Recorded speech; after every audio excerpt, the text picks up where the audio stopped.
कुछ और तस्वीरें यहाँ पे इस वक्त दिखा रहे हैं। ये तस्वीरें प्रधानमंत्री नरेंद्र मोदी की डेनिश प्राइम मिनिस्टर के सरकारी आवास में, जहाँ पे वो उनके लॉन में चहलकदमी करते हुए दिखाई पड़ रहे हैं। निश्चित तौर से दोनों नेताओं के बीच में ये सहज संवाद दिखाई पड़ रहा है और डेनिश प्राइम मिनिस्टर प्रधानमंत्री नरेंद्र मोदी को तमाम एक तरीके से जानकारी साझा करते हैं। और ये उनका आवास है प्रधानमंत्री डेनिश की, जो प्रधानमंत्री है, और वहां पर प्रधानमंत्री मोदी पहुंचे हैं और ऐसे में वो अपने चहलकदमी करते हुए नजर आ रहे हैं। और निश्चित तौर से ये बेहद महत्वपूर्ण मौका होता है दोनों नेताओं के बीच में आपसी संवाद के माध्यम से एक सहज समझ को आगे बढ़ाने को लेकर। और ये तस्वीरें उस लिहाज से बेहद महत्वपूर्ण और ये अपने आप में बताती है। हमने पहले भी कई बार ऐसे तमाम देशों के राष्ट्र प्रमुखों के साथ में प्रधानमंत्री नरेंद्र मोदी को एक सहजतापूर्ण माहौल में बातचीत करते हुए, चहलकदमी करते हुए या फिर चाय पे चर्चा करते हुए देखा है। उसी प्रकार की तस्वीरों को एक बार हम फिर से कोपेनहेगन से, डेनमार्क की राजधानी, जहां पे प्रधानमंत्री का जो राजकीय आवास है, वहां से हमको ये तस्वीरें दिखाई पड़ रही हैं और दोनों नेता सहजतापूर्ण तरीके से आपसी संवाद करते हुए। ये तस्वीरें अपने आप में बेहद महत्वपूर्ण, क्योंकि कई बार ऐसे पहले मौके हमने देखे हैं जब प्रधानमंत्री मोदी की भारत में किसी राष्ट्र प्रमुख के साथ में इस प्रकार की तस्वीरें, या फिर जब वो कहीं विदेशी दौरे पर होते हैं तो इस प्रकार की एक सहज संवाद की स्थिति देखने को मिलती है। कोई तीसरा व्यक्ति नहीं, दोनों नेता एक दूसरे के साथ में बात करते हैं तो निश्चित तौर से जो साझा हित हैं, जो तमाम जो बातें हैं जो दोनों देशों के भलाई के लिए हैं, या कहा जाए एक तरीके से जो दुनिया की भलाई के लिए, उन तमाम मसलों पर विस्तार से बात करने का एक मौके के तौर पे होता है और अपने आप में एक आधार तैयार होता है, एक समझ तैयार होती है और उस समझ के आधार पर आगे बढ़ने का मौका मिलता है। हमारे सहयोगी सुधाकर दास इस वक्त हमारे साथ में डेनमार्क की राजधानी कोपेनहेगन से ही मौजूद है, जहां पे प्रधानमंत्री इस वक्त प्रधानमंत्री डेनिश प्राइम मिनिस्टर के राजकीय आवास पे मौजूद है। सुधाकर, इन तस्वीरों को किस तरीके से समझने की जरूरत है कि एक सहज संवाद का एक मौके के तौर पर दोनों प्रधानमंत्री चहलकदमी करते हुए? बिल्कुल आर्यन, आपने सही कहा। और भारत डेनमार्क रिश्तों की एक नई तस्वीर है, ये नई एक तरह से नया अध्याय है आप कह सकते हैं। ये सिर्फ केमिस्ट्री नहीं है, बल्कि ये दोस्ती की एक नई इबारत लिखी जा रही है। जिस सहज तरीके से दोनों नेता संवाद कर रहे हैं, और हम देख सकते हैं कि एक इनफॉर्मल तरीके से, और ये एक दूसरे को समझने समझाने की कोशिश। तो आप देखिए डेनिश पीएम का जो इंडिया के साथ कनेक्शन है, पीएम मोदी की वो जब कई बार जब वो भाषण देती हैं, उन्होंने अपने संसद में हो या कई मंचों पर, उन्होंने भारत के लोकतंत्र की ना सिर्फ तारीफ की है, बल्कि पीएम मोदी ने भारत में जिस तरह से कदम उठाए हैं उसको आगे बढ़ाया है। देखिए डेनमार्क उन देशों में है जिसने पहली बार किसी देश के साथ ग्रीन स्ट्रैटेजिक पार्टनरशिप की है। तो बहुत महत्वपूर्ण ये संवाद। और भारत को लेकर अगर निजी तौर पर डेनिश पीएम के नजरिए से आप देखें तो उनकी बेटी साल 2019 में स्टूडेंट एक्सचेंज प्रोग्राम पर भारत आई थी, केरला आई थी और काफी खुश होकर लौटी थी। लगातार पीएम फ्रेडरिक्सन पीएम मोदी को, चाहे उनकी चुनावी जीत हो या अन्य अवसरों पर, उनको बधाई देती रही हैं। तरह से बहुत गहरा संवाद उन दोनों के बीच होता रहा है। कोविड के दौरान काफी बार संवाद हुआ दोनों नेताओं के बीच। कोविड के बाद अगर कोई फर्स्ट लीडर जिसने इंडिया विजिट किया था तो वो डेनिश पीएम थी। तो आप समझ सकते हैं कितना आत्मीय संबंध दोनों नेताओं के बीच है। और जाहिर तौर पर इस संबंध की वजह से भारत डेनमार्क रिश्तों को एक तरह से न सिर्फ मजबूती मिल रही है, बल्कि एक नया अध्याय भी उसकी वजह से लिखा जा रहा है। जी जी सुधाकर, ये जो एक आपसी समझ होती है दो देशों के राष्ट्र प्रमुखों के तौर पे, जब वो एक सहज संवाद करते हैं, ये कितना एक मददगार एक आधार तैयार करता है उस ठोस बातचीत के लिए जो अब से कुछ देर बाद शिष्टमंडल स्तर के आधार पे होगी। क्योंकि एक नेताओं के बीच की समझ, देशों के एक दूसरे की जो हित है उसके बारे में, एक दूसरे के बारे में कंसर्न्स को समझना, ये एक तरीके से मौका देता है आगे बढ़ने के लिए, जमीन तैयार करने के लिए।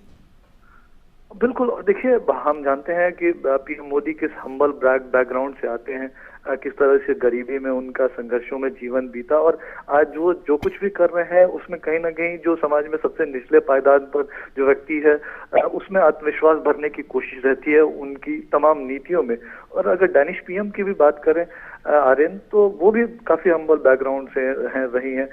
उनके पिता एक टाइपोग्राफर थे, उनकी माताजी एक टीचर थी। तो निश्चित तौर पर ये दोनों ऐसे नेता हैं जो जमीनी जो समस्याएं हैं उनको समझते हैं, उनको दूर करने का तरीका जानते हैं। और शायद यही वजह है कि दोनों नेताओं के बीच इस तरह की एक जो बेहतर केमिस्ट्री बनी है।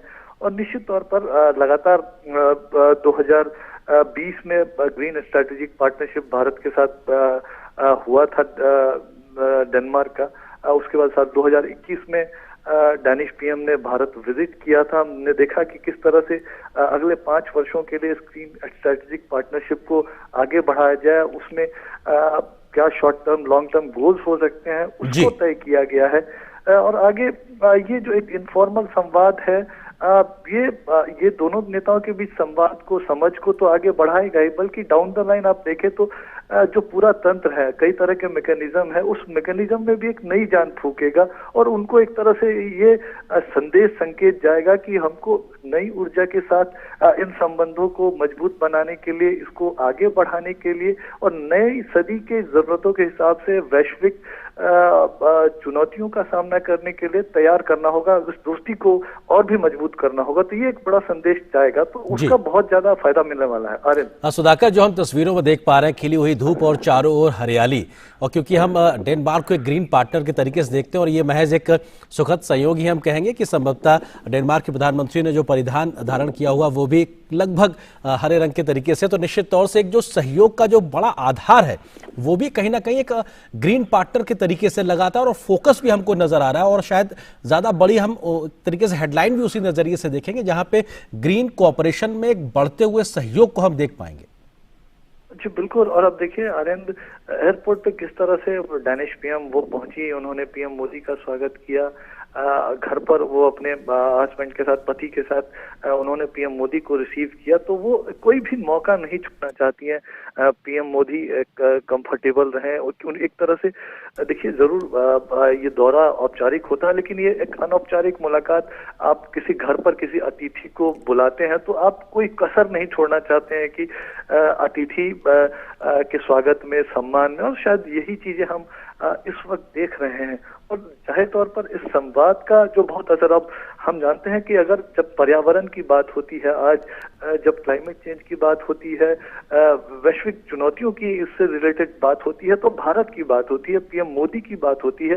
पेरिस समझौते को जिस तरह से लेटर स्पिरिट में भारत ने आगे बढ़ाया है, जिस तरह से पीएम मोदी का कमिटमेंट रिन्यूएबल एनर्जी को लेकर है, सिर्फ कमिटमेंट ही नहीं है, भारत ने 2022 तक के जो रिन्यूएबल एनर्जी के लक्ष्य को चाहे हासिल किया हो, चाहे साल 2030 तक 40% से ज्यादा जो रिन्यूएबल एनर्जी का जो कंपोनेंट ऊर्जा एनर्जी सिक्योरिटी में रहने वाला है, तो एक बहुत महत्वपूर्ण है। तो एक तरफ इंटरनेशनल सोलर अलायंस जैसे गठबंधन है, CDRI जैसे गठबंधनों को भी आगे बढ़ाया जा रहा है। तो बहुत महत्वपूर्ण, पीएम मोदी ये जो प्रयास कर रहे हैं सिर्फ भारत के लिए नहीं, नए भारत, आत्मनिर्भर भारत के लिए नहीं है, बल्कि दुनिया को भी ये एक तरह से रास्ता दिखा रहा है। और शायद ये बात डेनमार्क के लोग, डेनमार्क के जो लीडर्स हैं इस बात को समझते हैं। और निश्चित तौर पर बहुत अहम मुलाकात जी। जाहिर तौर पर अभी जो बातचीत हो रही है, तो मुझे जरूर लगता है कि द्विपक्षीय संबंधों को लेकर बातचीत तो हो ही रही होगी, बल्कि एक तरह से अब कैसे एक और नई चांद फूंक सकते हैं। एक नई शुरुआत पहले ही हो चुकी है, और लेकिन उसकी रफ्तार और कैसे बढ़ाई जा सके, उसमें और भी एलिमेंट्स कैसे जोड़े जा सके, उसकी चर्चा हो रही होगी। सुधाकर, आप हमारे साथ बने रहिए। खास मेहमान हमारे साथ विवेक मिश्रा जी भी बने हुए, फेलो ORF के। विवेक जी, किस तरीके से आप इन तस्वीरों को समझने की कोशिश करते हैं, क्योंकि एक दो नेताओं के बीच में जब आपसी सहज संवाद दिखाई पड़ता है तो तमाम मसलों पर एक समझ को विकसित करने के एक मौके के तौर पे भी होता है, और प्रधानमंत्री मोदी को डेनिश प्राइम मिनिस्टर द्वारा अपने घर पर रिसीव करना, ये भी अपने आप में एक दिखाता है कि साहब किस स्तर पे डेनमार्क भारत के प्रति उत्सुक नजर आ रहा है उसके साथ सहयोग बढ़ाने को लेकर। विवेक जी। जी, अब देखिए, पर्सनल केमिस्ट्री और विदेश नीति, इनको साथ लाना, ये मोदी साहब ने काफी बार बहुत ही अच्छे से किया है। आपको अगर याद होगा, बराक ओबामा आए थे तो उन्होंने हमें लग रहा है कि वहां पे बहुत सीरियस बातें चल रही हैं, हो सकता है चल रही हैं, लेकिन ओबामा को उन्होंने ये भी पूछा था, ओबामा ने मोदी साहब से ये भी पूछा था कि आप कितने घंटे सोते हैं। तो इनफॉर्मल कम्युनिकेशन से ये होता है कि एक आइस ब्रेकिंग हो जाती है, और बाकी डेलीगेशंस जो है उसमें सीरियस एजेंडा है ही, लेकिन उस बात के अलावा एक पर्सनल केमिस्ट्री जो है, यहीं पे उसकी नींव रखी जाती है, जो पीपल टू पीपल रिलेशंस है।